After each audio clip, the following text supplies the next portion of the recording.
Start, a college football podcast for everyone and everyone else.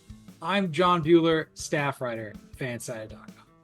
I'm joined today by a man who doesn't breathe while he has a cigar, even if it gives him brain damage.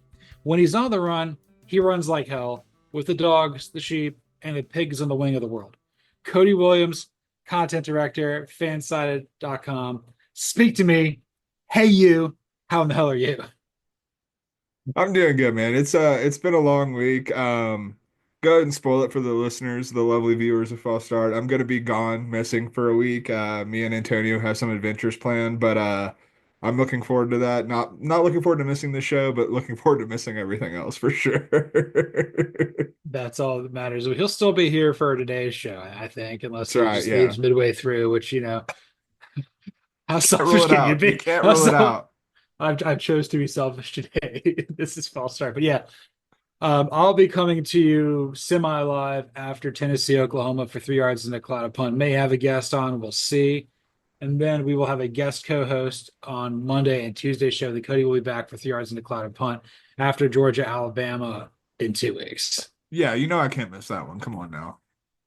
He's either going to pat me on the back or talk me off the ledge. I'm gonna be patting you on the back either way. It's just either whether it's a sad pat or a happy pat, like, but pats on the back are coming. That goes without saying. But I mean, like if I jump out the window here, I mean, I'm not gonna I'm only gonna break my legs because we false start a little bit. It don't mean enough. It don't, man. It really, really don't. Yeah, we get the big game this weekend here going on in Norman, Oklahoma, between number 6 Tennessee and number 15 Oklahoma, who I think is a complete fraud. It's going to be a Letterman's jacket fitting for Josh Heupel and a straight jacket fitting for Brent Venables. I would be utterly shocked if Tennessee doesn't blow the brakes off of Oklahoma in this one. I think it's going to be over by like the second quarter.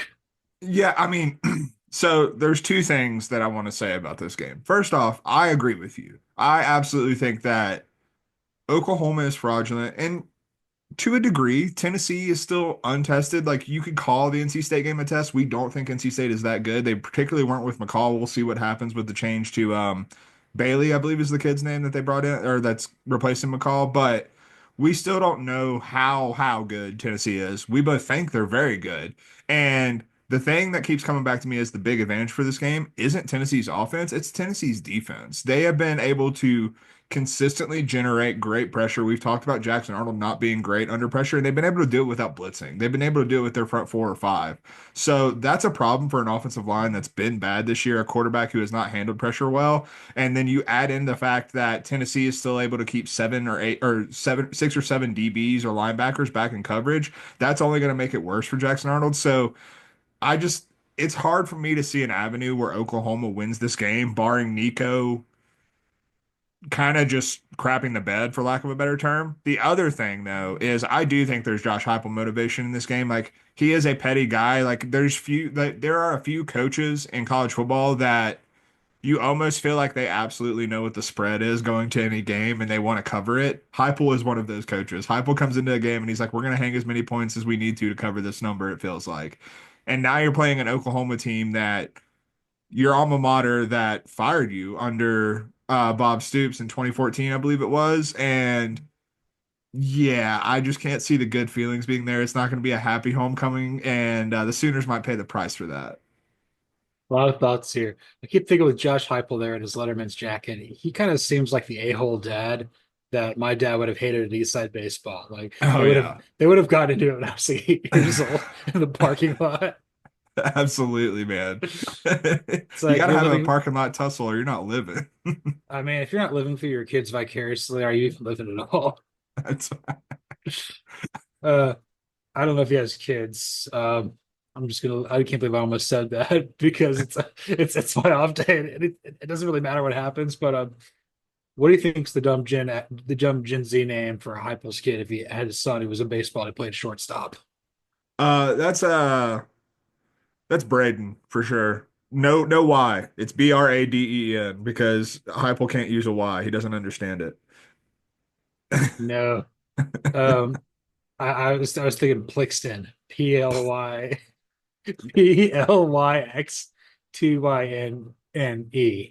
Please What do. about what if his kid was named after Rocky Top and we go with Roxton and then he goes by Rox, Rox. It's Rox Heupel, baby. Wonder what Knox Kiffin thinks about that.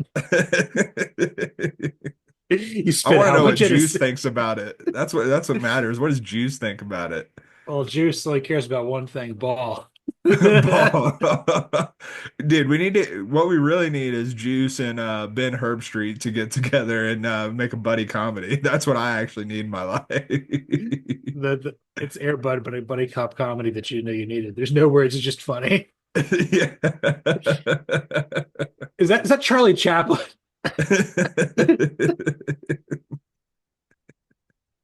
Charlie Chaplin, Uncle Fester. Jesus. That's right. But yeah, obviously, I think we're both picking Tennessee winning, going away. I don't care if the spread is they're going to cover that. Josh Heupel is an incredibly petty man. I'm really concerned about Brent Venables there at OU. The offensive line's not good. That was supposedly the one coach he got to come with him of significance from Clemson. And I like Jackson Darnold's ups. Jackson Arnold. I'm just called Jackson Darnold. Whatever. He's Dude, gonna it's the play like Sam Darnold Renaissance. We're all feeling it. It's just in the air. yeah, I know it's that sounds like that's some paper tiger nonsense up there in Minneapolis, But they're gonna masquerade as Target because that's what they do. Hey, you're preaching to the wrong choir here because I'm all in, baby. Give me Sam Darnold. The he's going through what Baker Mayfield went through, and Baker's down there thriving in Tampa now. Sam Darnold just needed to get to the right place. I Look, mean, here's the thing. Here's the thing about Kwesi Adofo-Mensah. He is not very good at his job, but he is a lucky man. He lucks into so much stuff that I just can't rule it out that he lucked into like the one time Darnold's going to be good. that's fair. You drafted Ant fan effing tastically, but I'll just leave it at that. Yeah, exactly. I'm trying to keep this thing on the rails there, but like, yeah, I don't trust Brent Venables at all. I feel like the Jackson Arnold, like, he can't handle the pressure of like Tulane and Houston or whoever the hell they play. It doesn't matter. This is Tennessee. James Pierce Jr. is going to come in there, and it's going to be like Lawrence Taylor versus that one Falcons guy that Bobby Aber couldn't block for Bobby Aber. I can't do it. It's too big. He's too fast. I'm not built for this. Please help. Oh God, it's gonna be like that the Adrian Claiborne game versus the Cowboys, where the Cowboys had their backup right tackle and Adrian Claiborne had 6 sacks. Whenever you do come on the Blog and Dirty podcast, do dudes remembering birds? I'll remember some Cowboys, but we'll definitely remember Adrian Claiborne for sure. Oh God, how could I possibly forget? The bigger question is, do we remember Deion Sanders or do we remember whatever like mutual? Do we Deion Sanders or Dan Quinn? We gotta remember DQ, baby, because I think we had two vastly different experiences with DQ. It's the same thing, when you get the hot eats or the cool treats. It's two vastly different experiences at the DQ. That's right. What do you think Josh Heupel's order is at the DQ? Like, what kind of blizzard is he going with? Because he's getting a blizzard. That's a given. He gets two. Oh yeah. He Okay. gets the peanut butter cup blizzard to start. Good choice. Um, and then he gets like two chili dogs and fries, just all the way loaded. He puts ketchup on it too. He just doesn't care.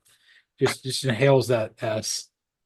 Diet Coke, and then he gets another blizzard. And this is like, I mean, I don't. They don't put Skittles in there because that stuff freezes and breaks your teeth. Yeah. But like M&Ms are like whatever the hardest thing you can put in there next. Like he does that. He's like chewing on it for like intimidation factors to make believe that he's tough. Like it's just bullying some kids in a Dairy Queen parking lot. It's like, It's gotta be the Heath bar. I don't know if you've ever like had the Heath yeah, bar when the toffee gets frozen like that. Dude, harder than the Skittle, man. That stuff will absolutely crack a tooth. Josh Heath Heupel. That's definitely his middle name. Oh, for sure. So just kind of tying a bow on Tennessee, Oklahoma, like I don't think either of us see this being a dramatic game. Like it is one of the biggest games on the slate, but I don't think either of us see it playing out that way necessarily. The one thing I am interested to see from this is what Nico looks like in this game because this is like bar none the biggest test that Nico has faced to this point. Brent Venables, for his faults as a head coach, he's still a good defensive mind. This defense is still very good. So, like, I do want to see what he dials up for Nico and how Nico handles that because I think that is going to inform a lot of how I feel about Tennessee moving forward through the rest of the season. Absolutely. I feel that like if he continues to improve, he could be a Heisman contender or he could just be DJU. I mean, it could go in two completely different directions here. It could be a total wishbone. But like I don't see it being the latter, obviously. I think Nico Yeah. is special. I think it's kind of more of like what Tua was when he first got going there at Alabama. Except he's not brittle as ass. He protects himself and he actually no offense to Tua, but he has a little bit better of an arm. Yeah, I had a dream last night, and I was at a press conference where Tua was saying that he has to keep playing, and it was He just like has something. to keep playing. It is God's wish that I need to keep playing. I'm like, is this Ace Ventura? And Oh my then, and then Dan Marino just takes like I don't know, like a chicken wing and just throws it at him. oh my But he made sure to get points on this game because combined they had their Wonderlic scores 34. Oh yeah, absolutely. 100%. So yeah, I don't know if that could be Jackson Arnold's Wonderlic score, but I don't think they're going to score that many points. I don't think they're going to score 34 versus Tennessee. I think 34 points wins that game pretty comfortably for Tennessee. I don't care what the under over is; they're winning considerably. I will say though, before we move on to the next thing, there are four games with ranked versus ranked this week. Two are going to be blowouts, and two are going to be close. And this one's not going to be close. The one in Ann Arbor is not going to be close. I think the one in Stillwater and I think the one in Lincoln are going to be pretty close too. Those. I'm really excited about those two games. Yeah, those two games of the ranked matchups, like they have, quite frankly, the worst brands of these four games for sure. But that doesn't mean the football is going to be the worst because I'm right there with you. Like, you can say what you want about USC's defense being untested as they go to the big house to play Michigan. I don't really think it matters. They've tackled well this season, which is all I really need to see because Michigan's going to be running a glorified triple option. Alex Orji starting at quarterback, like we know you ain't throwing the ball. We're throwing nine people in the box. My God, that's going to be a bloodbath. Can you put 11 people in a box? Is that a good idea? Do Haas or do Haas? Do you think the Michigan quarterback change is going to make any difference for this team long term, going from Davis Warren to Alex Orji? I actually do. Duhas 1S because the thing with Davis Warren and why I was actually surprised after watching Davis Warren play that they were starting him to begin this season is he only offers you one thing. And that's bad passing. Like he can't run and then he can't throw the ball well either. Now you have Alex Orji who can't throw the ball well either, probably a little bit worse than Davis Warren, but at least the threat is still there because he plays quarterback. But we know he can run. He's mobile, he can create, he can do stuff with his legs. That's at least going to give the Michigan offense, it might not be designed, but at least some functionality to move the ball, which they've had a legitimate problem with to this point. So like I do think that it's all relative, right? Like I'm not saying that Alex Orji's like makes me think that Michigan is a playoff team. Absolutely not. But I am saying that it does give them a chance to not be in a game where you beat Arkansas State 28-18. Like you have an athlete who is a high level athlete, and when you play like the lower level competition, you're going to be scared a lot less if you at least have some sort of identity on offense with Alex Orji. You didn't have an identity with Davis Warren other than like being ineffective consistently. Like you couldn't run the ball that well because they weren't scared of the pass. And then when you did pass, it was he couldn't get the job done. So I do think it is a marginal upgrade. I still think quarterback is an issue for sure, but I do think like if you're comparing the two and what these two are going to look like moving forward, I would definitely favor Orgy in that situation. Right there with you. Do Haas 1S. You get like it all comes back down to this. It gives your offense an identity and it gives your team an identity. You're only going to win one way, whereas like the only way you were winning with Davis Warren was just having more talent than everybody else, and Yeah. that's really it. You've gone from Olimar to Orgy. This is great. You basically are going like you're not homing and throwing candy. You're running the football. Arthur Smith is just going to leave Pittsburgh immediately in the middle of the night to go coach this team. Oh my God. He has the hubris to be a Michigan man. That he does. There's no question about that. He checks that box. I will say that one thing that the Alex Orji thing has had me thinking about is the Ohio State game. Because obviously I still would pick Ohio State in that game looking at this, but it does create an interesting thing where if you put Davis Warren out there against an Ohio State team that I think is fully like under Jim Knowles is absolutely capable of just making Davis Warren's life a living hell, having him like put up one of the worst stat lines you've ever seen. Now you have Alex Orji in the mix, which I would suspect as the season goes on, if Orji stays healthy, that Sherrone Moore is capable of designing some offensive schemes that are non-traditional. Like it doesn't look a whole lot like we've seen with Michigan. Probably goes back to like kind of like the Denard Robinson days, honestly, a little bit. Devin Gardner was the other guy. Sorry, I was totally blanking. I knew they had like Denard and then Devin Gardner back to back, but I could not remember Devin Gardner's name for a second. Um, but kind of what those offenses look like is what I kind of expect to see.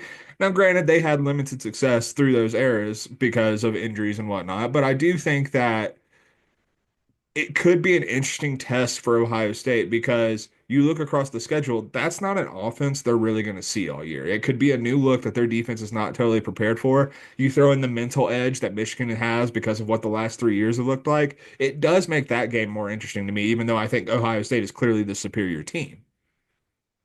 I get that. I feel like that I can get behind that a lot as well. I think that like you put Davis Warren out there, you're basically asking Jack Sawyer and JTT to pin their ears back and go. But if you put Mhm. Orgy out there, you develop better offense. You're gonna have Jack Sawyer saying some more dumb stuff. That guy is just a walking bullet board material. He just manufactures bullet board material. It's insane. And it's like you realize the JTT is just over there, just like face palming it. He's like, "We're gonna smoke them," and then they're not gonna run the football. They're not gonna throw the football the entire game and still win like 17-10. Yeah. Basically Michigan becomes like Iowa, but it's like a more stubborn version of I don't know if it's more stubborn, it's the more cultish version of it. So they go from like, the bet cult, bet, we're gonna win, bet. It's like you're gonna go 8-4 and gonna try to raise some sort of nonsensical banner about finishing these season ranked with Alex Orji. Then we're gonna put him in the Heisman race next year, and it's gonna be just yeah, I don't even know if he's draft eligible or cares, but like they're just like, yeah, Alex Orji's going to the Heisman. It's like Tebow all over again. God, what if he becomes Tebow? We I have a real hard time seeing that, but we'll see. We'll give him the benefit of the doubt. Yeah, don't quite see that one transpiring, but hey, hats off to Alex Orji. Glad you're getting your shot, kid. What's the linebacker for Oregon? It's like the guy plays center field. It's like it's Betcher, I think. Oh yeah. Okay, yeah. He wears like the cowboy collar, and it's like, yeah, he plays center field. And it's like this is just like 260 pounds of just line meat out there going as fast as he can. And I want to see like Alex Orji. They give him like these Christian Okoye bowling ball size like shoulder pads, cowboy collars, and then just shoot him up with steroids like it's Tommy Frazier with Nebraska. Just go, just roid it out of his mind. Looks like Okoye or Mike Allstott back there. Just like make sure he never misses shoulder day, so the neck pad and the shoulder pads look even bigger. It'd be great. It's like a Beetlejuice. It's like, Coach, I don't think we survived the crash. I don't think we survived the crash. But that's Oh good. man. That's good. I think we feel Michigan's not winning this weekend, but we feel that this is a step in the positive direction because you can build on this. And as far as not building a step in the right direction, we do more than shoot hoops and turn left on this program. What if Florida State lost to Cal? What if, man? What if indeed? So I mean, first off, let's just be clear. It may sound outlandish. It's not that outlandish. Like No. just point blank period. I think, you look at the odds board, I think Florida State's only like a 2.5 point favorite. Like it's not a big margin, not what you would expect for this program playing Cal. Um, if you believe the memes that have been on social media all week, Cal's gonna make Florida State woke. It's about to be woke Campbell Stadium out down there in Tallahassee. Um, the memes have been incredible, but we've also seen Cal play some damn good football this year. Like they made Auburn look very ordinary when they beat Auburn a couple weeks ago. And I do think that based on what we've seen, I trust the athletes and the talent at Auburn a little bit more than I do Florida State right now, quite frankly. And so, like, if Cal was capable of doing that, this is absolutely in the cards. Until Florida State changes quarterbacks, I'm not going to have confidence in them at all. This seems like DJU is going to get the start again. And there's nothing I've seen from them that makes me think that DJU is not going to make a mistake that's going to put Florida State behind the eight ball. There's not going to be a play that DJU needs to make that he doesn't. There's just the three games that I've seen is a big enough sample size for me to determine that as long as DJU is a starting quarterback for this team, they are in danger of losing every game they play. Without, of course, yes. Woke Campbell Stadium. I'm gonna make Whoa, fun of y'all. Campbell. Uh, we literally took your brain and put it in a blender, Florida State. My God, you guys effing suck. It's just um, it's gonna instead of like woke Campbell, it's gonna be a croak Campbell Stadium. It's like a camel just running out of water in the desert. That's your football team right now. That's, yeah, and they might be about to run dry, honestly, at this point. So I was writing about this for fansided.com with this article. There's a caveat here that serves FSU for Cal reasons here. But like I was sitting there thinking, like, there's got to be some crossover. There's got to be somebody out there who's a Seminoles fan and a Carolina Panthers fan, and they're probably a Braves fan, given where they would live. Yeah. Apparently somebody like that follows me on Twitter. Hey man, we'll take any and all followers. And the Aerosmith song "Last Child," where it says "Take Me Home to South Tallahassee." The last child believing in DJU, that would be Mike Norvell. Yeah. I I don't even mean, think I don't think Big I Dave believes in DJU anymore. He's just like, you made me fly across the country for that. They had to put me in the cargo hold. Are you kidding? just put Big Dave out there at quarterback. He might have some eligibility left. He'd probably be better than what we're seeing right now. I do legitimately wonder how bad Brock Glenn might be because like I'm watching what DJU is doing. And like I know I'm all for switching to Brock Glenn. Like you have to do it at some point, but like is Mike Norvell like is like do you remember when Key and Peele had like the Obama anger translator or whatever, and it was like Obama would say something and then like what he actually was trying to say. I wonder if like Mike Norvell had an anger translator, it would be like, yeah, I know this is dog ass, but like you should see what we have behind him. Like it's like festering dog ass. Like we don't want this on the field. You kidding me? Just put on a game. Oh my gosh. So with Cal, they've got Jaden Zach on at running back, and he's been doing great things. Fernando Mendoza, he's starting to become a cult hero there. Cal Twitter's been popping off for football, which I didn't know. It woke up for the first time since we had Twitter. It's been kind of amazing. Yeah, apparently leaving the Pac-12 absolutely just ignited a passion in the fan base that I didn't know was quite there. I know they woke up before September ended, and this is fall start. That's right. Proud of them. But there is one thing that Cal is notorious for under Justin Wilcox. We think he's a fantastic coach. Uh, our colleague Alicia Deratola Castillo is like, yes, he's spectacular too. But Justin Wilcox will lose games to winless teams in Pac-12 play Yeah. that Cal has no business losing to. I think they lost to like UCLA in 20, I think it was Arizona 2018, Arizona 21, and then Colorado Colorado. in 22 or Yeah. something like that. That was Colorado's one win that year. Yes, with Kyle DeBrow, Kyle DeBrow. Colorado. And that must have been like the end of Yamora Junior there Yeah. at at UCLA, and then Kevin Sumlin with this uh Marge the Aunt Marge blown up finger. You That's right. gotta tell people you have that before you shake their hand because that's gonna come as a complete surprise. Oh, you holding a Vienna sausage down there, brother? Looks like the raw and white thing. It's like he's gonna flip her. I'll shake it. Just gotta tell me it's there first. Exactly. We're not being disrespectful. We just need to know. goes without saying. But I'm picking Cal, man. I think that Cal is kind of figuring it out. I think that Auburn win is legit. They forced like a quarterback change, and they're about to force another one because if there's like DJ is going to fail out because he's not going to go to class anymore because everybody at campus is going to boo him. He's he's strictly in an online learning program at this point. We're No, I think online I'm gonna go with Cal doctors. too, though. I'm gonna go with Cal too, though.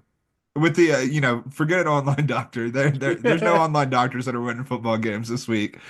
Um, I I just think that the other thing what we know about Justin Wilcox beyond like him losing those games is he always has something dialed up defensively that's a little bit exotic. You know what I mean? And like whether or not he has the talent in some matchups to do that, like he does force adjustments even in games that Cal has lost in the past. Like I'm thinking back to like when they played Oregon, I think it was 2 years ago, and like the first quarter, it was a close game, and everyone was like, "What's happening?"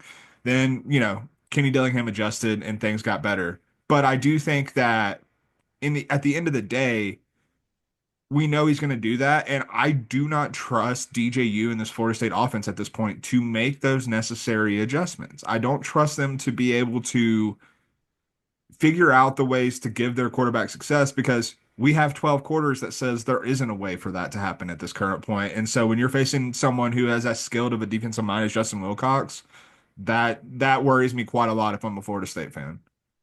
No question. I was thinking about this. So with it big, Heupel goes back to Norman week.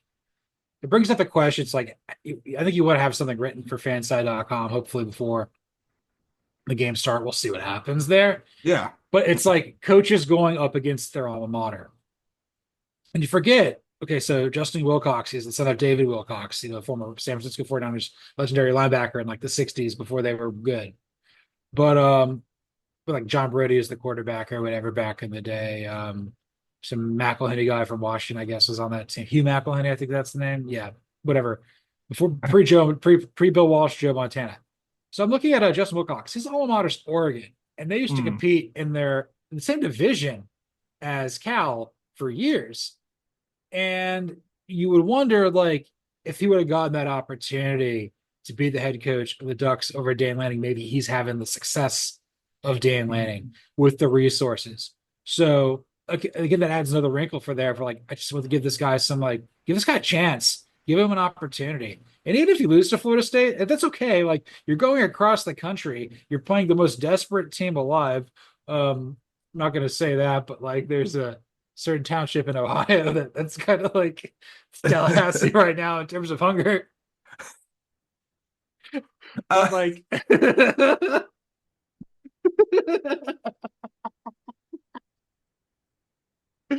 but like as a bear, you want to eat ducks, and I don't know how Justin Wilcox ever beat Oregon, but like there's a lot more out there. It's like when Mac Brown plays Florida State, it's the same sort of thing. There's other ones too, like Will Muschamp, and he would play Georgia, or what is I'm trying to think like Matt Rule in Nebraska, they played Penn State. Like there's a lot more that happened out there than you think. But mhm. yeah, I feel with Justin Wilcox, he's gonna dive something up. He's gonna draw something up defensively that's gonna completely confuse DG. I mean, he already has a hard enough time spelling his last name. Can't read a defense. I don't know if he can read, but Fernando Mendoza is just gonna. We're gonna be like going like Fernando Mendoza. Can we get him?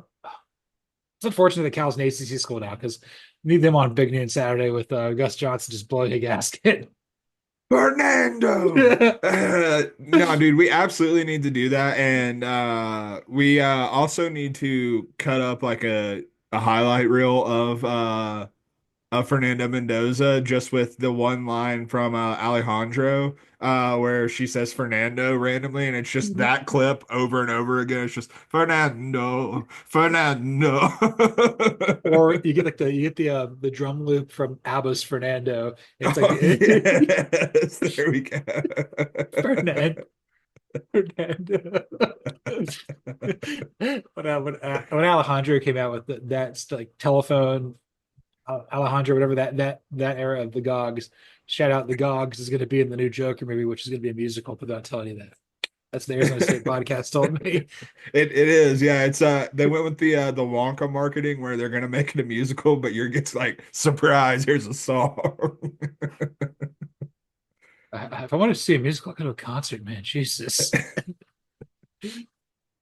Don't make it about yourself, man. Jesus Christ.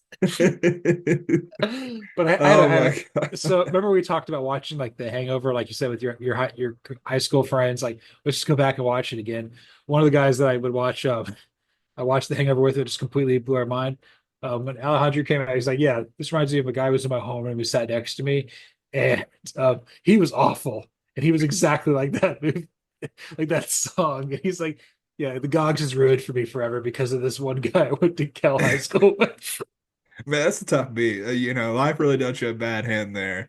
You talked about, Cal doing this travel, like, yeah, they could lose. Did you see Justin Wilcox's quote about the travel? It absolutely cracked me up. He's like, we've got these things called planes, and they get us there pretty quickly. And I'm like, you know what, Justin Wilcox, you're right. This isn't a bus trip for you guys. Wilcox will travel and will comply. That's right. What do you think they do on the plane? I mean, Math. you know what? Math. They just do math. They do Oppenheimer stuff. Oh my God. Josh Uh, Josh Josh Hartnett doing math was like that's like this. There's no way he's done any math in his life ever. hey, but Josh Hartnett's a damn good actor because I believed him in that In the movie. faculty, he's like, I remember back in the day, like Shea Serrano said, like, yeah, I try to get like the Josh Hartnett faculty haircut. Like, first off, you're Hispanic. I don't know if your hair can do that, but that's cool. And it's a terrible like high school haircut that nobody else should ever have. So you come out of there and it's all like, Whenever Shay posts a like picture of like him back when he had hair, it always throws me off because like he's just one of those guys that I'm never gonna picture as anything but like just smoothly bald for the rest of his life. smoothly bald, knee high orthopedic socks, slides, uh, basketball shorts, going to Wingstop. Dude, shouts to a legend, absolute king. Yeah, I don't know what his college football team is. I mean, he may be a Roadrunner guy. No, he's Bearcat. He's Sam Houston, I think. Okay. I have no Yeah, idea. So Bearcats with a K, I can get behind that. Bearcats with a K. And I don't know if there's a K in Wilcox, but I don't know. There might be a K there for Florida State striking out. I think I went for like, I guess this is the topic I wanted to talk about today. Clearly, Yeah, no, dude, absolutely. Like, so I'll ask you because I know you wrote something about this, and to be clear, it was intended as an overreaction piece to Florida State starting 0-3. But you wrote about Mike Norvell replacements. If they go to 0-4 with a loss to Cal at Woke Campbell, is there a legitimate chance we're talking about a hot seat conversation here? I think if it becomes untenable, yeah, I think that's certainly within the realm of possibility. Mm. And my number one candidate for if it was to go in that direction would be Mark Stoops. That's just Yeah. he was the DC there under Jimbo. I think it might have been right before Pruitt or right after. It was for like 1 year, but they played for like a national title or whatever. No, it was the year before because his first year is when they won the national title with Pruitt. Yeah, there you go. That's it. But There we go. he was doing things. He was doing stuff. He's doing stuff. And people are like, "Oh, let's put Dion there." I'm like, "That's no." You don't want that, I assure you. It's like lighting Willie Taggart on fire while he takes a dump in your house. It's just not Honestly, good. there's probably a sizable portion of Tallahassee that would not be opposed to that, to be clear. But No, but the number one candidate I came to was Florida State alum, Manny Diaz. Bring mm, him back. Spite Bowl, spiting Miami forever. that'd be juicy, man. That'd be Yeah, uh that'd be pretty good. And I like the hire too. Like Manny Diaz, I think in a lot of ways we're looking at Miami kind of being an institutional failure when Manny Diaz was there, as opposed to Manny Diaz being a failure because this Duke roster was not in a good place, and he has this team fighting. They're not good, to be clear. They're definitely not good, but like they are competitive, which I did not totally foresee, and that's a testament to Manny Diaz, quite frankly. I mean, Duke's 3-0. We'll probably talk about them here in a second, maybe. But like, also, like, I think one thing that gets overlooked with his tenure at Miami, I believe his father was like a mayor or some political person there down in South Florida. So maybe that kind of like contributed to people turning on him in some ways. So maybe put him in a difficult spot to begin with, in the midst of all the life wallet, John Ruiz, Nevin Shapiro dysfunction, Luther Campbell, it should be Luther Campbell Stadium in There we go, Tallahassee. Luther Campbell. Hell yes, love that. And I don't know if we're gonna be as nasty as we want to be, but we're gonna go 4 for 4 here. We don't have to get on all fours to do this, but we're going to talk about all four Power Four conferences. Great, delicious segment idea that you cooked up here. Through the first 3 weeks, the most pleasant surprise and the greatest disappointment. Shout out to AFI in each Power Four league. This is gonna be fun because this was hard. I was really trying to do Hmm. this. So, who did you have as the most pleasant surprise in the ACC? Syracuse, man. Kyle Ooh, McCord coming out here and throwing the ball around the yard. Like, I'm not sure how good Syracuse is, but like after the beating Kyle McCord took in the media last year, like I was a little bit worried that he was honestly going to be in like on a DJU type trajectory where like any talent that was there just kind of got like mentally ruined in a way. Because I feel like that's where DJU's at. And I was worried that was going to happen to Kyle McCord. But instead, he goes to a spot in Syracuse, which may not have seemed like the most obvious spot for him to go, but it's a spot where he's comfortable. Him and his family know Fran Brown, know like parts of the staff, and he's very clearly comfortable, very clearly coming out of his shell as a young man, a young player. And I do think that like seeing the way that they're playing, the confident way that they're playing is it's impressive, and it gives me a lot of hope for what Fran Brown is going to do at Syracuse if he can do this in year one when that roster is still not anywhere near like near complete. I'm sure where Brown wants it. So like, yeah, Syracuse has been a really pleasant surprise. And honestly, if you haven't watched Syracuse, which I'm sure a lot of people have not watched Syracuse to this point, but like you should. Like they're actually one of the more fun teams in college football to watch right now. this is how we do it. Da, da, da, da, Na, na, na, da. na. It's nice to be able to root for Syracuse because Jim Boeheim's not there anymore. So, it's Facts. no longer Absolute it's facts. no longer Stockholm syndrome or repression or whatever. It's like, man, they prop that man up way longer than they should for no Like Weekend at reason. Bernie's at the end there, brother. Like Syracuse basketball wasn't even good there at the end. It's like Connie Mack in there. It's like I'm not putting a phone in the dugout because those things give you worms in your ears. It's like we got to make a bullpen change, coach. Ah, You you've already got worms in your ears. What are you afraid of? the RFK you have at home. I did have Syracuse as one of my pleasant surprises. The biggest pleasant surprise for me was Cal. And I Mm, feel that I had a feeling that like one of the three newcomers to the ACC was going to hit the ground running. Didn't think it was Syracuse. Thought it was going to be SMU. Go on there in a second. And it's Cal. The other team I think we may want to talk about could have mentioned Duke as well. Pitt's 3-0. And I thought they were going to win yeah. 3 games. They won the backyard brawl.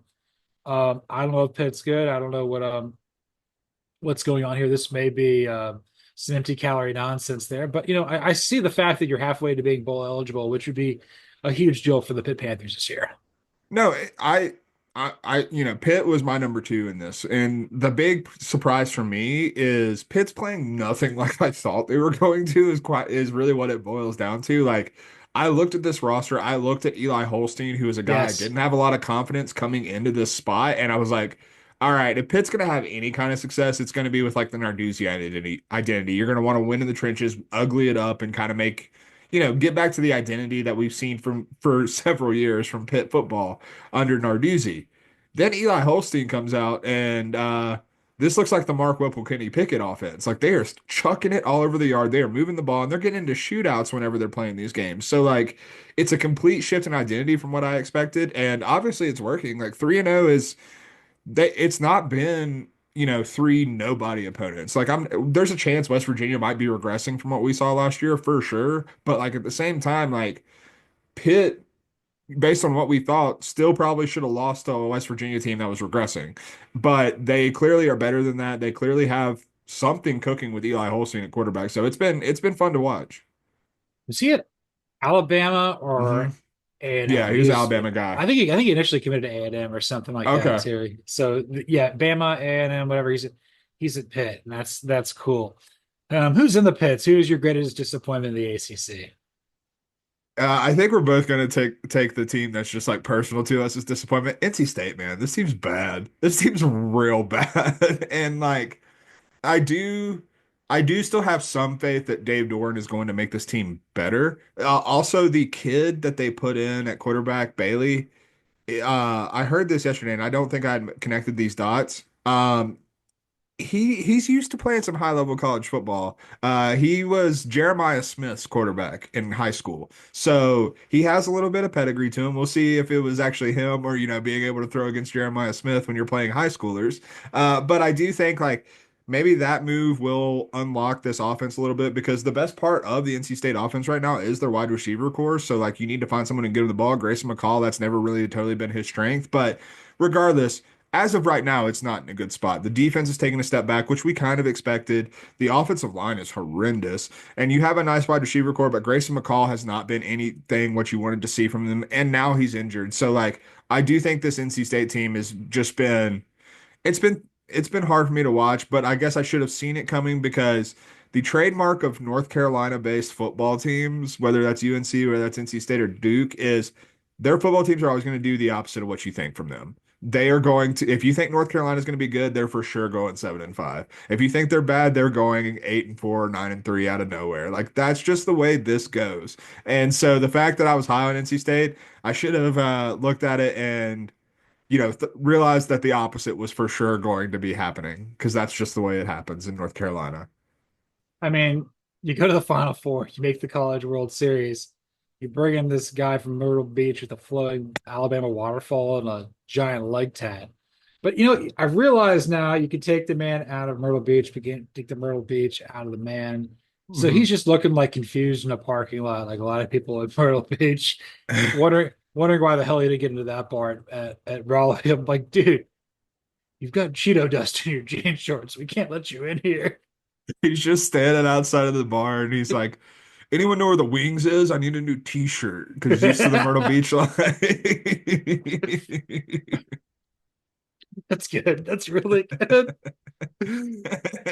But yeah. And then the other thing with North Carolina State, they have such an experienced offensive line. I'm like, oh, they're banking a bunch of other starts, and it just looks like a bunch of just it's just a bunch of sad boys. It's like that lime meat factory that Andy Staples wrote for SI. Like, oh, we're taking the Wisconsin guys to Red Robin. I'm like, that's the softest people ever. It's like Tyler Biotish was like in that too, and look what he's done for your Cowboys. Yeah, thank God that dude's gone. Jesus, that was awful. But shouts to his predecessor, Travis Frederick, who I would die for. Travis Frederick, yes. Hopefully you're out there living the best life you can do. We wish you were still playing. Um, We and really do. As a Cowboys fan, we really do. so I did have NC State listed. I also had Florida State. That's beating a dead horse, which is Osceola. It was a true. Is that the horse or the Native American's name? I would assume the Native American, but I'm not sure. Florida State horse. We'll go type this up. Horse. Renegade is the horse. Okay, okay, okay. Osceola is the person. That's a pretty Hey, I cool. was right. Yeah. I also said that Virginia Tech losing to Vanderbilt Mhm. was bad, and SMU had them going to the ACC championship, and nah, Yeah, although I will say from based on what I've watched from SMU, particularly week 0, which I got obviously more eyes on than I have the past 2 week or past 3 weeks, I should say. But I do think that so they benched Preston Stone, put in Kevin Jennings as their new quarterback. I do think that should be an upgrade because Preston Stone just post injury has not looked like the same player. I wasn't the biggest Preston Stone guy to begin with, but post injury he has gotten substantially worse, and like you've seen a tremendous drop off. So maybe you get some stabilized quarterback play. We still like Rhett Lashley. I don't think this is a Rhett Lashley problem. So maybe SMU is about to go on the uptick, but you're right. The start hasn't been great.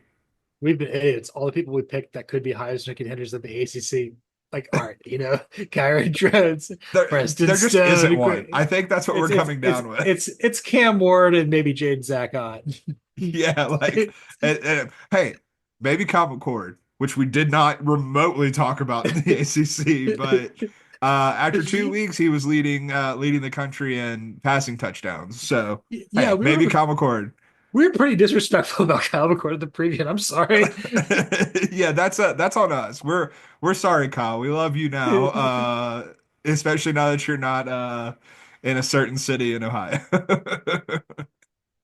You gone back to where you needed some more northeast there in your energy. So he was running out of he needed some Wawa or sheets to get through. Probably Wawa. That's Philadelphia. That's what he needed. So, but we're kind of moving, I guess, to that part of the country with some Big Ten energy. Who's been the most pleasant surprise for you, Kenny?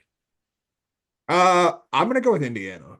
Yeah. And maybe I honestly, my thoughts on Indiana are maybe we shouldn't have been as surprised as we were because you look at what they did. They brought basically, or Cignetti brought basically JMU's roster minus Jordan McLeod, who, frankly, I think he may have upgraded for because I'm a big Curtis Rourke guy who he got from Ohio. So, like, you upgrade the quarterback position, you bring a roster that was competing at the very, very top of the G5 last year, and unfortunately, at the end of the Tom Allen era, that's a lot better than what we could say for what Indiana was putting on the field. So, like, it's been an immediate upgrade. I still don't think this team's going to make a ton of noise in the Big Ten, but, like, with the turnover in the roster, with bringing in a lot of G5 players, there was kind of an expectation that this Indiana team is going to be in like that 3 to 5 win range. Like, that's kind of what we're seeing. I would be absolutely stunned at this point if they did not make a bowl game. Like they have looked that good. They're going to upset someone at some point this year. Might not be a ranked team, but they're going to like knock off like someone as when they're an underdog. So like Indiana and like I think we also underrated like Kurt Cignetti's just a damn good coach, man. Like you said at the end of last week, coaching matters and having Sig in there is a huge upgrade for Indiana. So I'm looking at this. So they beat FIU, they beat Western Illinois, they beat UCLA. They're going to beat Charlotte. They might beat Maryland. They're going to beat Northwestern. Okay, you get Nebraska at home. Washington's not good. Michigan State's rebuilding. The only loss on the schedule I know for sure that's going to happen is at Ohio State. Like, yeah, this team might win 9 games. Yeah, it's coming out of nowhere, and I don't think anyone prognosticated it, but it is like, it's a Hoosier renaissance around here. I didn't have them going that good, but I had them being pretty good. I think just the complete 180 from offense, or having nothing with some just salad fingers, no hands, just running into a wall to just Coach Sig out there just smoking people. Dude, smoking Yes. people with haters, man. Yes. That was my most pleasant surprise. I also had Illinois and Nebraska listed as Mhm. well. Yeah, and I think the both of those make a ton of sense. Like Illinois, after a down year last year, has really bounced back in a strong way. And like we said, I'm excited to watch these two teams play this week. That's for sure. But then Nebraska, we saw the writing on the wall, but it has been fun to watch it actually like take shape and take form in a very positive way right away with Dylan Raiola. No question. I was supposed to see Brett Bielema sit on Matt Rule just so he can be quiet for a little while. It's just a bunch of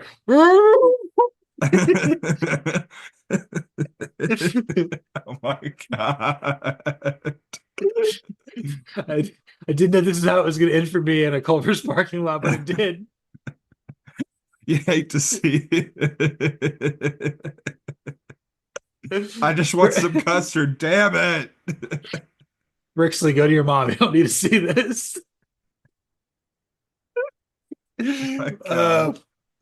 it'd be disappointing if that's how it wasn't. But who's the greatest disappointment in the Big Ten?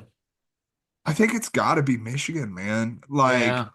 we weren't high on them coming into the year. Like, we made that very clear, but like, this is even below my expectations. Like, I thought the offense would take a huge step back. I thought it would be functional. It's not. It's just not. And then on top of that, and I'm assuming I would almost 100% guarantee because the offense hasn't been functional, the defense has looked far worse than it has before. So like right now, this is a team that hasn't shown me a strength to this point. And that's a like this is the defending national champions that we're talking about, went 15-0, and we're seeing this level of play. I understand what they lost, but like Michigan should not be having this type of drop off. And so like there's a lot of concerns, a lot of things I'm watching, whether that's what Sherrone Moore is, whether or not Wink Martindale is just a 1 year experiment that went terribly wrong. Like what they do at quarterback this offseason to try and upgrade this situation. Like Michigan is not in a good spot right now, and it's only going to get worse on Saturday in my opinion, and I'm assuming your opinion as well. It's not looking good. First off, have you ever seen Wink Martindale wink? I don't think I have. No, no. So when like Sherrone Moore tells him to pack his bags, he just goes like this. Your next He's play. like The Winky Witch. Uh it's with Sherrone Moore. I'm starting to feel like this is just some Jim Lambright nonsense. Like this is very Zach Carnetti. This is just yeah. like, yeah, this isn't gonna be Dabo. This isn't gonna be um Gundy. No.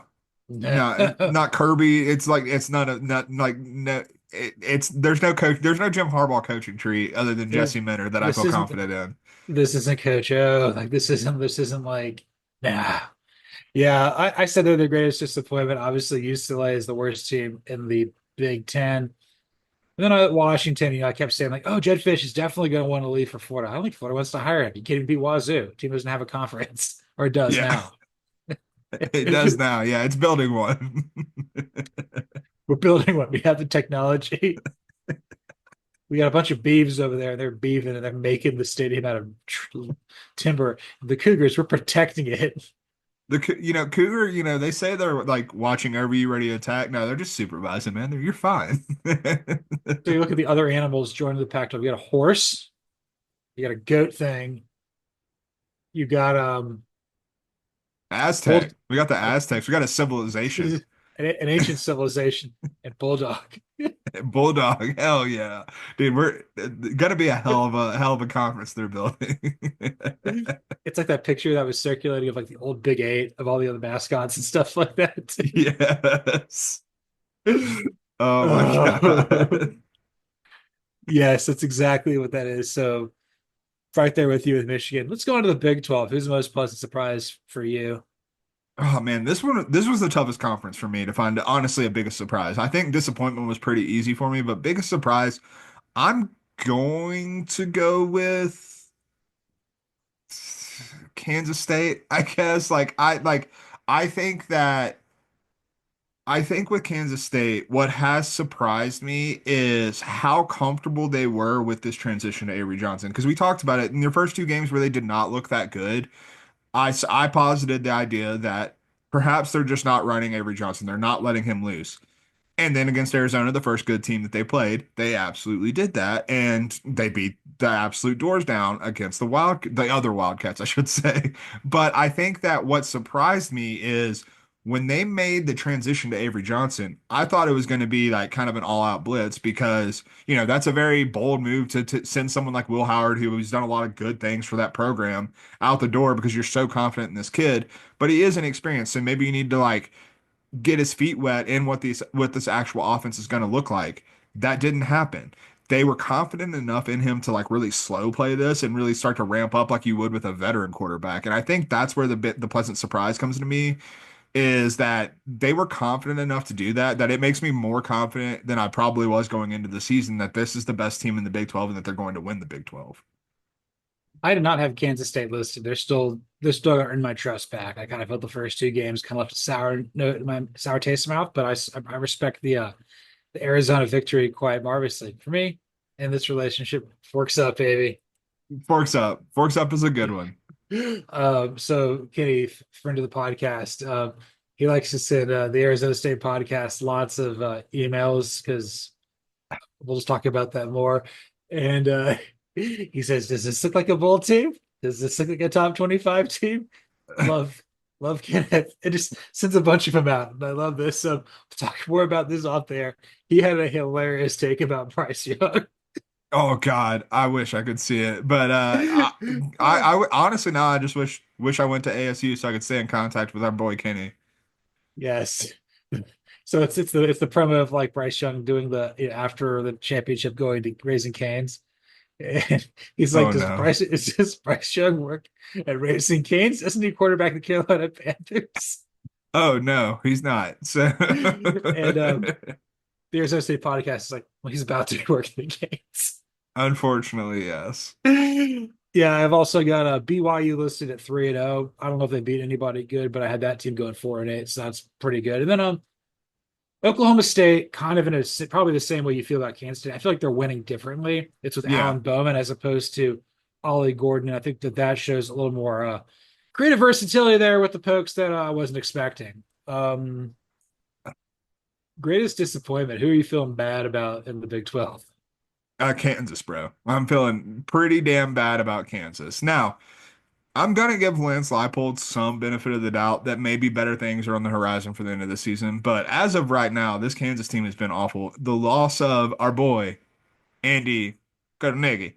Oh, Nick. Uh, he that seems like it was a much bigger loss than we thought. Like I guess we were at least curious coming into this year, like, okay, is it Leipold or is it Kotelnicki that is the secret sauce? And it turns out it might have been Andy Kotelnicki. So I do think that it's been disappointing. It's been disappointing to see what Jalen Daniels has done this year. He looks just kind of like a shell of the player he used to be, quite frankly. And they don't have a Jason Bean behind him anymore. So like, there's not the safety net that they've had in previous years. So yeah, it's hard not to feel pessimistic about Kansas. Again, Lance Leipold has turned it around or salvaged good seasons basically every year of his entire career, no matter where he's been. So I'm still confident that this team is going to get better as the year goes on. But like, I think we went into this season thinking that Kansas could compete for a Big 12 title. I no longer think that that's even a remote possibility.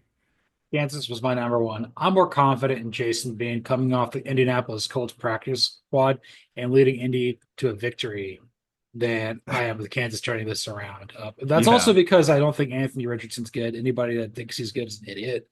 correct. He's because he's stupid. He's got a hell of an arm though, brother.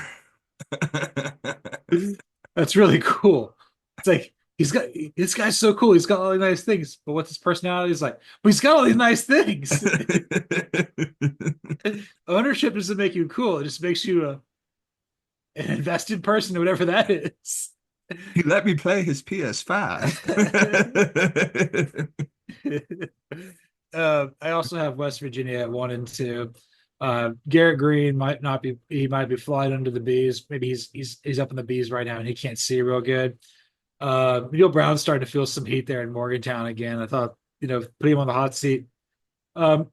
Maybe it was dead cat bounce. Maybe it was Dino Babers dead cat bounce. Maybe we'll figure it out. Yeah, he might have only just taken himself off the hot seat for 1 year, is what it turns out to possibly be. So that's unfortunate. It's a possibility. It's a possibility. Also, I think we do have to mention Colorado in this conversation. Yes. Like it, I do like I legitimately we had at least some mild optimism based on the talent that they brought in that this could be better. It's not because they're poorly coached. And I don't think we've ever made excuses for Coach Prime, but I do think that we may have underrated the fact that he and his decision making as a head coach, whether that's putting Pat Shermer as offensive coordinator or anything else, like he as a head coach might not be the best decision maker in terms of how he's going to prepare his team. Yes, I think the big thing about the reason I had Colorado there, I think they're 2-1. They beat North Dakota State, and Colorado State lost to Nebraska. The offense isn't fun. And that's No, really like, so they have like no identity. It's just some bratty kid that you have to keep inviting to like your son or daughter's birthday party because that kid's dad's your boss or whatever. And you just can't wait for them to move because the kid's awful. he's like the really crappy kid, not and like talented, but like crappy personality wise, crappy teammate who like joins like your baseball team. Like his family just moved in, and like, yeah, you have him on the team because he's really good and his dad's the coach. But like at the end of the day, like it might be addition by subtraction if he were to leave because everyone hates him and the vibes are in shambles. Colorado's that kid where it's like You can go to their house. They can't come to our house because Yeah. they're trying to pile drive through your mom's coffee table, and it's like that table's worth more than your life, son. Absolutely. Finally, let's move on to the SEC. Who's been the most pleasant surprise for you? I was before last week. I probably would have said Vanderbilt, but after a loss, who did they lose to? It was someone they shouldn't have. Georgia State. Yeah, Georgia State. Yeah, after a loss to the Panthers, not feeling as hot on Vandy as I was before. So I'm gonna go. I think I've got to go with South Carolina because South Carolina is a team that I think we are both projecting to be in a bowl eligibility fight, if that, like, we weren't that high on them. This defensive line is legit. Like, this defensive front is the type of unit that can absolutely change a game in your favor, and more importantly, mitigate an offense that is flawed. This is a very clearly flawed offense. They very clearly like struggle throwing the ball down the field. But at the same time, I respect Shane Beamer for leaning into that, and like they're not trying that. Like, you can't do it, don't try it. And so like it seems like Shane Beamer has a firmer grasp on his team than I probably realized, and it's getting South Carolina in these games. Like South Carolina should not be in a game with LSU, quite frankly, even if it is in Columbia. That's like there is a talent discrepancy there where this shouldn't happen, but they were. They shouldn't beat the brakes off Kentucky in the manner they did, but they did. And so like South Carolina has been a very pleasant surprise for me because I think they're a team that is with that defensive front going to be able to at least scare some teams in the SEC. Whether they win those games, whether they go to a bowl game, who knows? But like they're friskier than I expected them to be. I didn't really have a good one for the SEC. I nearly listed South Carolina. I think my big thing is like I think the Shane Beamer of it all makes me not trust them. Just too That's highly fair. volatile. Just the running game defense that's been a pleasant surprise. But I would say my biggest one is Tennessee just being a juggernaut. I think Tennessee looks like they can win a Mhm. national championship. That's mine. I also had Alabama, I think offensively kind of figuring it out pretty quickly, or at least the Alabama's better is further along than I thought they'd be. And then Ole Miss just looks like Lane Kiffin's on a mission. That's kind of who I Yeah. had for the SEC. I think that makes a lot of sense. I think that Tennessee would probably be my number two in that just because like we were excited for the Nico era, but I don't think we expected Tennessee to be this good or look this good to this point. I think that's fair. And then greatest disappointment. Who do you have for that for SEC?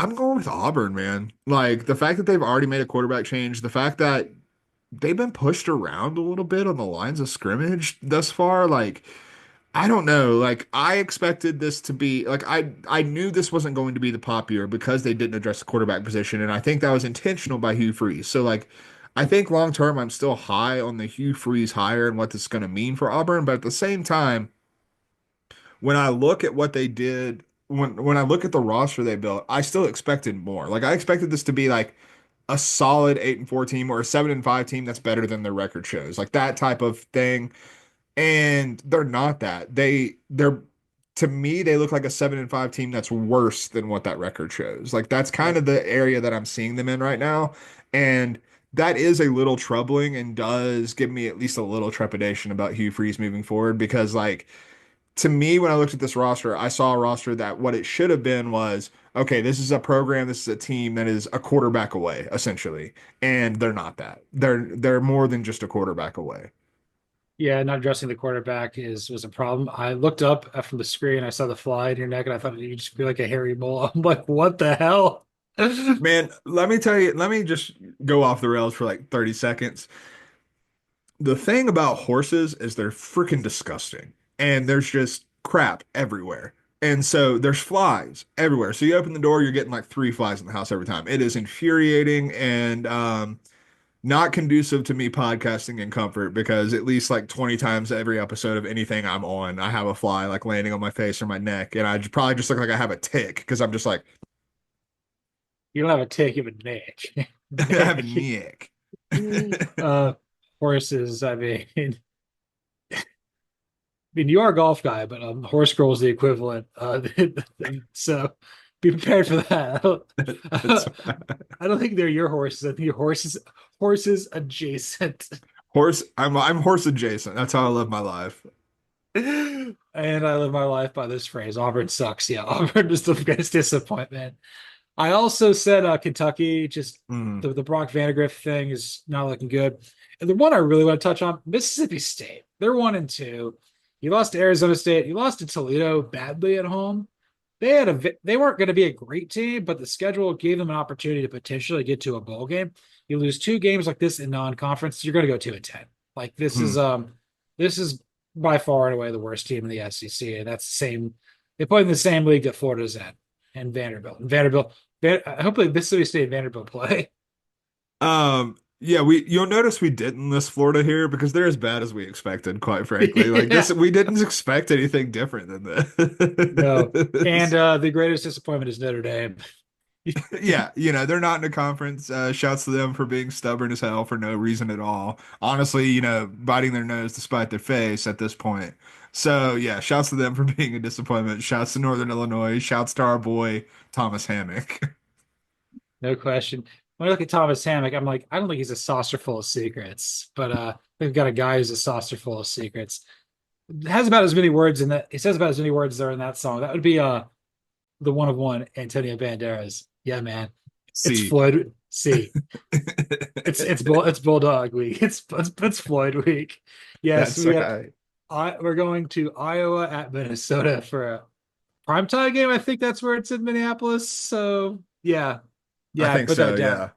Yeah, I put that down the thing. It says, we're going to Minneapolis. The fact this game's in prime time and the fact it's a no equal and a Todd Blackledge calling it blows my mind.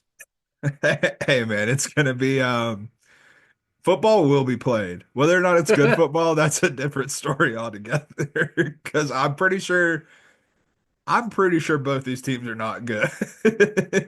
No, no, but we're going there. So we got to talk about Antonio. So what was this like when he first met Trent Bray?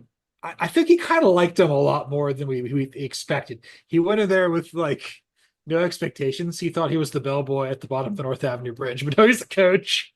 Yeah, the one thing I had told Antonio about Trent Bray is, like there aren't a lot of high expectations for him, taking over for Jonathan Smith, who did such a great job with all that Oregon State lost, not playing in a conference. And he was kind of up against it. No one really believed in the Bees. And I was like, he's a real underdog. And Antonio's eyes lit up a little bit, and he was like, Bulldog? And I was like, sure, yeah, he's a bulldog. And he was like, oh, I love the guy already. So, that I think that put him off to a good start. I know. Antonio doesn't have teeth, but I saw him dressed up in orange, chewing on a two by four, going to the tailgate. Dan Lanning was just not in a good mood in this game. He was No, kind of shunned us the whole time because he was Bulldog, and now he's not Bulldog. He's Duck. he's no bulldog, no bulldog, and that's not ever where you want to be. Yeah, I mean, like I think that also helped the Antonio Trent Bray relationship as well. Just seeing what the other side of that rivalry, how I was treating him, because last year Dan Lanning was quite welcoming of Antonio. Wanted to go get matching rib tats. So I was a little bit shocked by that. Turned me off a little bit to our boy Dan. You don't treat our friend Antonio like that. Like he's our only friend. So, we protect him. We protect him emotionally. And so that was tough to see. But I'm glad Trent Bray was there to pick up the pieces. I did try to warn Antonio about the what a splinter from a 2x4 would do to him. He did not listen. So I think he has some patches going on in the roof of his mouth right now. Sure does. But I think the most pleasant surprise from this, with learning more about Trent Bray, was when I saw Antonio. He was wearing orange. He had the two by four, and I'm looking at this. He was wearing a Home Depot bid. They went to Home Depot, so because Trent Bray is trying to rebuild this program, and he looks like he could work at Home Depot. But they had a great time there. Like you bring Antonio in there because you can bring a dog into Home Depot if you want to. That's Um, right. and honestly, he's kind of got the IQ of a dog, to be honest with you. But the problem was Antonio needed nails for his two by four, and that's why he's got like his fingers look like your high school gym teacher. Oh my God. But now that No we've comment. but now that we've patched it all up, obviously we're going to Minneapolis. It was really we had to convince Antonio to do this because he hates PJ Fleck and he doesn't really Mhm. like Kirk Ferentz either, but he likes Pig. He does like Pig. Floyd of Rosedale is his jam.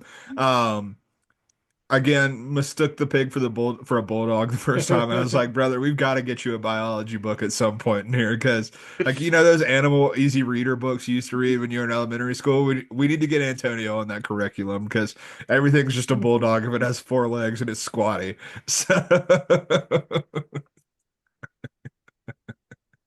I was not ready for that. Oh, I don't know if you can give him a biology book because I mean he's not there yet and he doesn't deserve to know about this. So let's just give him a speak and say. there we go. That works for me. One of the boards that makes the animal sound like you press the cow and it goes moo. Um, but on the flight across the pond, because we couldn't obviously bring a bear into Minnesota because can be Minnesota nice about that. Plus, the bear needed to go to like the Pacific Northwest where it just needed to be. Um, as we got in there, we were flying across the pond of dirt. We watched Rough Roughs, We watched Rough Rouse. Had to watch the Rough Rouse, man. Shouts to 101 Dalmatians. and he we taught Antonio how to count to 101. He can't get to 102, and I don't think I think that's about how many points I was going to score this year. Yeah.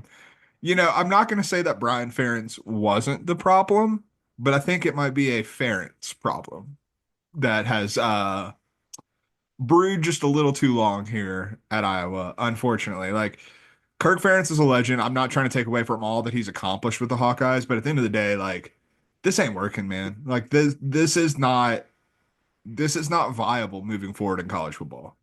No, it's not. The buyout money, I mean, they got to till some more land, buy him out. Hopefully there's a good corn harvest this year. Yeah, maybe John Deere gets to maybe John Deere needs to do some buybacks and raise that stuff and buy him out. He got bought out by John Deere. We're the Iowa Tractors presented by John Deere. Oh my gosh. So the big thing that Antonio kind of told me is the biggest reason he wants to go to Floyd besides Floyd the Bulldog, is remember we took him there and we put him on a we took him to Snippyland and Mall of America. He just rode the roller coaster for 6 hours. His Yeah, of course. his equilibrium got all shot because he didn't want to spend any time with PJ Fleck. Well, he wants to take Floyd on the ride. So me and Bulldog. I can't foresee it ending well, but would still agree that it's probably better than spending time with PJ Fleck. And I have a feeling at the end of that game, we're probably all going to be wanted. We all probably wish we were thrown into the wood chipper or have a AC unit fall us or we fall through the ice than having to watch that game. But we'll be there, so you don't have to. That's right. Yeah, we'll head there and it'll be a grand old time. Yes. I'm going to take Iowa just because I kind of want to just see how it's going to end for PJ Fleck. I think I'm going to take Minnesota just because honestly, there's no real reason behind it. I'm just taking Minnesota. I'm trying to give you football reasons, but I can't come up with any either one for either side, quite frankly. So, Dude, it's the Floyd of Rosedale. It's a game about a bronzed pig. It's a bronzed meats vessel. yeah, it's just bronze meat, frankly. Think football cares about this trophy? No, but it's going to be handed out. And we're going to do some Just Like Novocaine for Pink Floyd to celebrate Floyd. We got 6 Pink Floyd songs. This one was harder to do because I have to like look at the words because that's not really what I'm into with Pink Floyd. I'm kind of more into the music, man, but we'll see what happens. It should. As I typically do, just went vibes, pure vibes. So we'll see what happens. So let's start with my favorite Pink Floyd song, Echoes. Which one's that? Echoes for me, that's Florida, Mississippi State. The echoes of what used to be, the echoes of what these programs once were. Mississippi State, we once had Mike Leach. We knew that the team was going bowling every year, might have a pop year every now and then. Florida used to be competing for freaking national championships, definitely SEC championships. And now we have probably the two worst teams in the SEC playing one another on a late September afternoon. I think I understand why Dan Mullen stopped coaching. He would talk really loud and he would hear his echo inside the stadium and it would reverberate. So he'd hear himself, he would talk to it. And it just kind of drove him crazy. It was basically just this self-inflicted nonsense. No wonder why he couldn't recruit.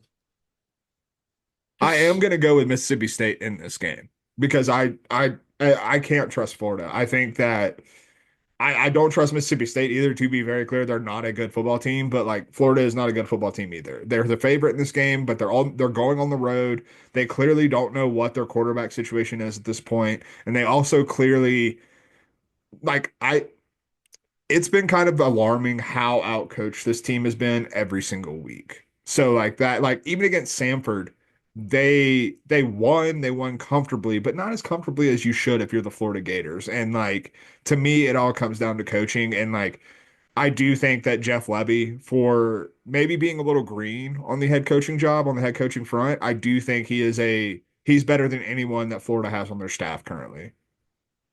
Indictment. But I'll ask you this before I don't have Florida or Mississippi State listed on one of these six games, but I've been wondering this: if Florida loses and they're 1-3 and they lose to Scott Strickland's alma mater, do they pull the plug on both of them? Let me see what Florida's schedule is after the fact. So they have a bye week. Yeah, I would say if they go to 1-3 because they have a bye and then they welcome UCF to Gainesville, which is a game that if Billy Napier loses the Mississippi State game, you can't let him coach that game because like you have to give yourself every opportunity to not get embarrassed by UCF because you're going to hear about that for the rest of eternity. We know what UCF fans are. They're loud. They're a great fan base, but like you're going to hear about that for the rest of eternity if you lose that game in Gainesville. They're allowed, they're a great fan base, and they're a different fan base. There's no other fan base like them out there. It's That's it's true. uh it's singular, but like they're 3-0. They actually have the best chance of winning the Big 12 because the schedule's so soft. Yeah. So we'll see how that goes with Gus Malzahn. Let's go, boys. Let's go to Let's get. Let's go, go to Swamp. boys. We got Waffle House here, bro. Let's go.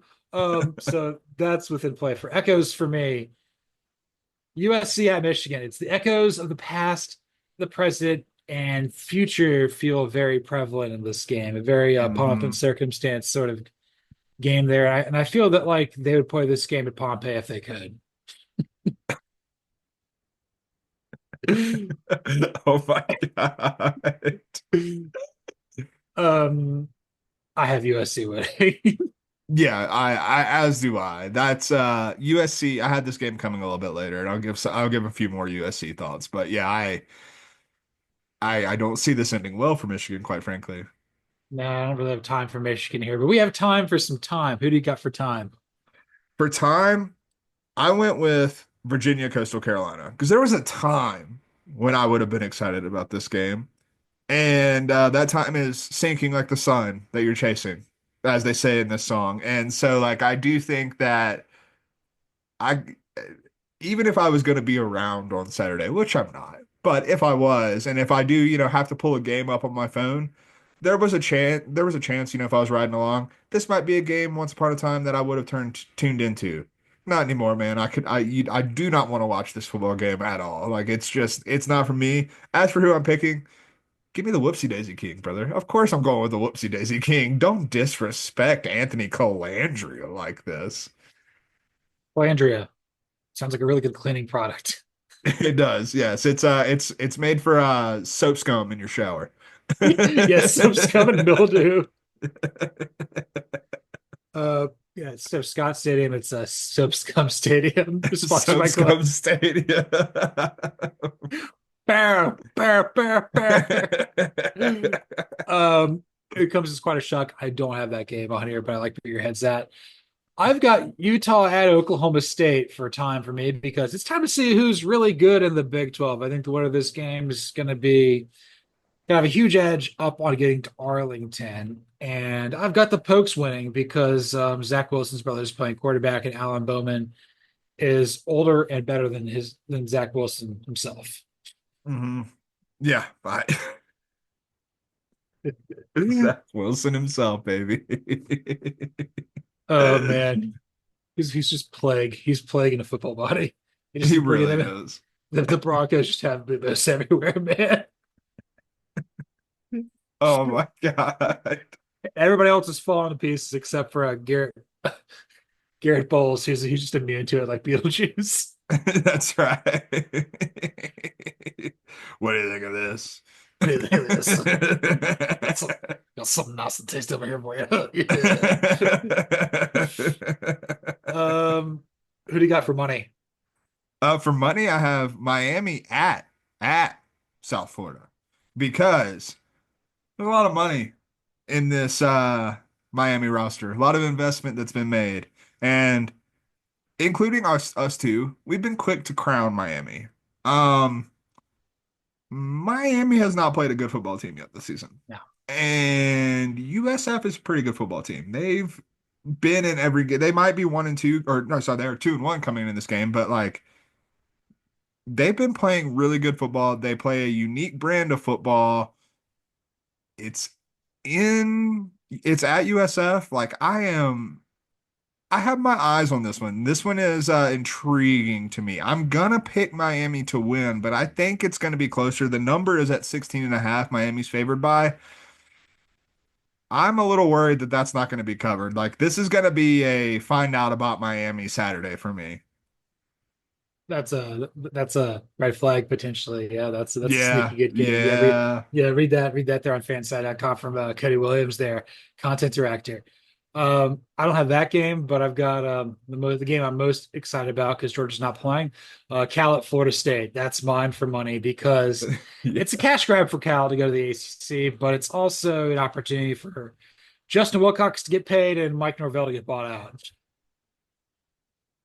Absolutely. And also Florida State's looking for some money to get the hell out of the ACC as well. And I don't think Cal's flying over there on a Learjet. I think they're just flying coach.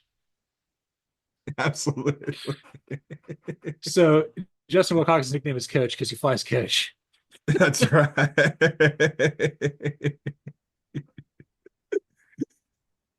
The just cow read the cow football budget does not allow for anything other than economy. if you're not splitting it out, we don't want to pay you anything.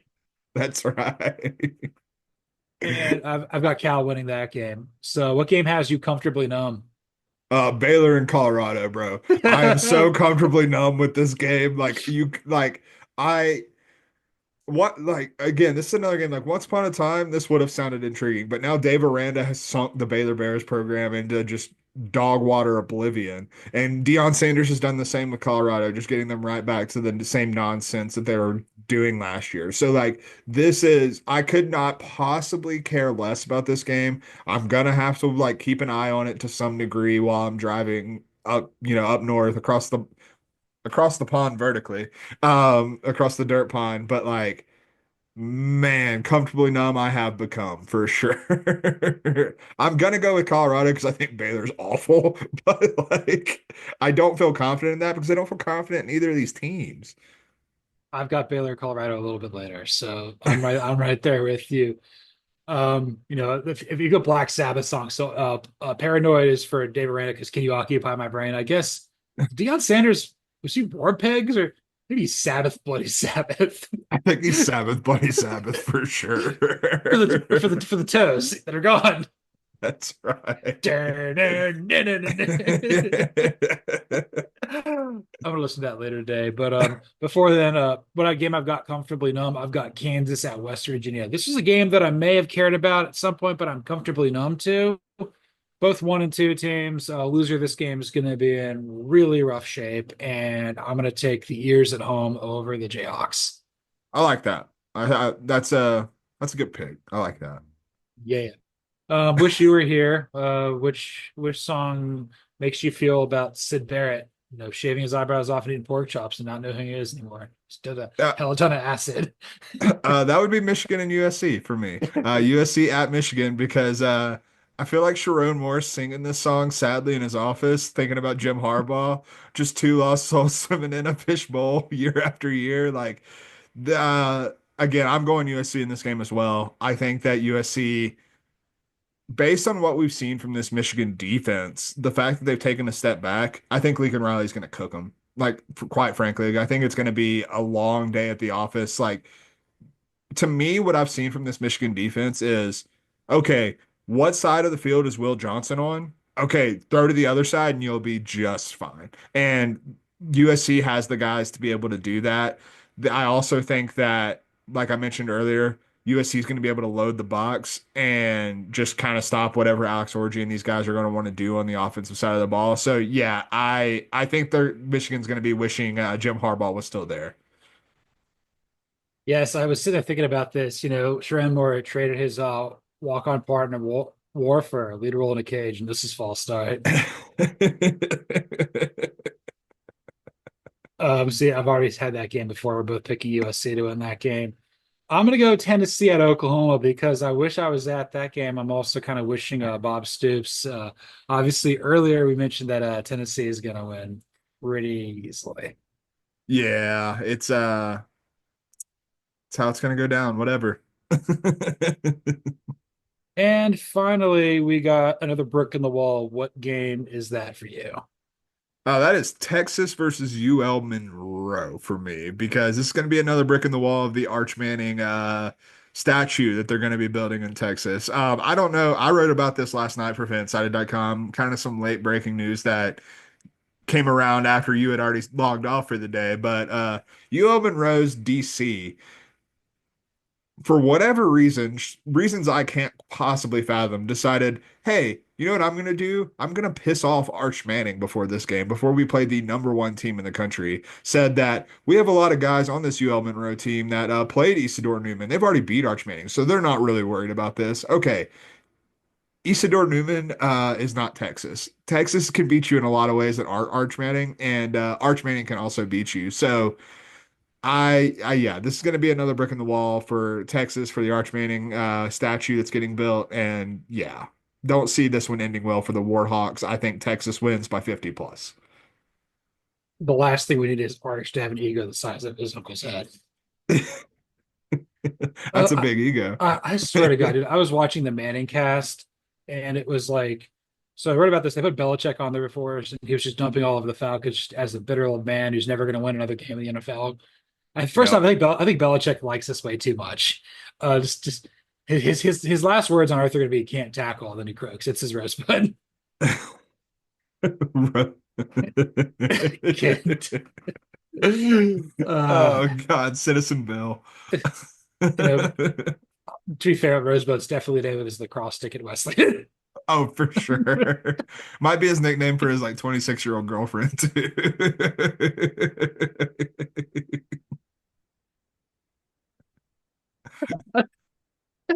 Oh, but so they're watching the Manning cast. Yes, I'm trying to get this back on the rails. And it's the fourth quarter. They got the drive there. It's Eli and Peyton. They got Matt Ryan in there. And Peyton and Eli are just talking the whole time. Matt Ryan's like, "Can you guys shut up? Like, I'm watching the Falcons do something good for the first time since I played there." Like, and Please God. Peyton's over there just like freaking out, just sucking all the air out of the room. It, that's just Thanksgiving. And Archie's like, "I just want to watch the Lions play, man." I just want to go play football, man. Can I watch can I just watch some football and go watch the Egg Bowl in peace? Would And be nice. so my another brick in the wall, as mentioned before, I've got Baylor at Colorado because you don't need no education for this game because it's dumb. That's right. And I've obviously got Colorado winning because Yeah. Baylor is I don't even know who you hire at this point to take over at Baylor. Like Hear me I don't even out. Dion. You hired Dion. that's not the worst idea in the world because I don't think Jeff Traylor would go to that job. No, not at all. But like No, legit, I saw someone on Twitter posit the theory that like not only is this game like almost like a loser leaves town type of match for the head coaches, like if you lose this game, you're for sure getting fired at the end of the season, but it also might be like the winner goes and coaches the opposite school if that were to happen. Dave Aranda in Colorado. He'd be really chill up there, man. He would fit the vibe for sure. The Zen master going in Boulder, let's go. Open a yoga studio right next to Folsom Field. Like he would just stand in front of Ralphie. Like they only need like five handlers. This need Dave Aranda, and he just does some Doctor Manhattan stuff, just like points, and just like Not he would hit him with the Crocodile Dundee, the hmm. ha. What's a ka? This was episode 110, TIN 10. It's a shame that you're not going to be here for the 111st episode. I know, man. Shouts to Bilbo. We love him dearly. Yes. Cody loves him some Lord of the Rings, and I tried. And there's J.R.R. Tolkien taught me that I can't read. So, what's this reference they're making? I'm like looking at a dictionary or trying to read, and I'm like, I'm just gonna go play outside now. This is I think reading Tolkien and having to check the index and the maps as much as I did as a young kid probably informed like why I'm halfway decent at being in sports media because like when I need to go check something, I'm quite used to that. but it also hurts you in geography because you think it's just Middle Earth. It's the United Yeah, States of America. it's the Where's only map I know is Middle Earth, brother. for $1,000? Like, could you point out where the Snake River is on the map of the United States? I think so from the Oregon Trail, if I'm not mistaken. Okay. Thank God. Do you know where the Ozarks are? Yes, they are in like Arkansas adjacent areas. Okay, okay, good. It was like, are you sure? No. But I am sure this was episode 110 of False Start. You can follow me, John Buhler, on the X at Buhler118. You can follow Cody Williams at the Sizzle20. You can follow the show at CFB False Start. Like, rate, listen, subscribe, review on Apple, Spotify, YouTube, anywhere there's podcasts. Keep hitting that subscribe button. Keep hitting that like button. 5-star reviews on Apple would be absolutely tremendous. Please, that's what all the cool kids are doing. Five, five, five, five. 5 + 5 is 10. TIN 10. 10. So give us 2 5-star reviews and get that 10. Shut on, you crazy diamonds. And this is False Start.